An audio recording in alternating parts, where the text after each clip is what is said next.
ఏం ఓట్లన్నీ అంటే రిగ్గింగ్ అంటే ఈ బాక్స్ నింపుకొని వెళ్ళిపోవని వచ్చింది రిగ్గింగ్ చేసి అసలు రిగ్గింగ్ చేసి బాక్స్ నింపుకొని మారుతాం అనుకున్నారు. ఈ బాక్స్ ఇక్కడికి ఎందుకు వస్తా సార్? చెప్పాక సార్ బాగా ఎక్కువైపోయింది సార్. ఒక్కడ కాదు 6 బాక్సులు వేశారు. అది అర్థం కాలేదు సార్. నేను వచ్చి అర్థం కాలేదు. జరుగుతుంది అంటే ఎలక్షన్ లో మీ వంతు పాత్ర కూడా ఉంది, అధికారిగా మీరు కూడా వంతు పాత్ర వహిస్తున్నారు. రాజకీయాల పాత్ర మీరు చేయాల్సిన పని మీరు చేయలేదు. అక్కడ ఒప్ప చెప్పకపోతే సస్పెండ్ చేస్తారా?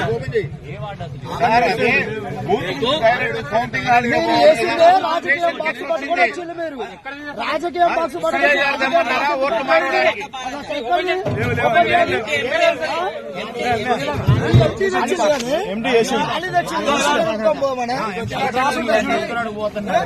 ఎందుకు వచ్చింది అసలు?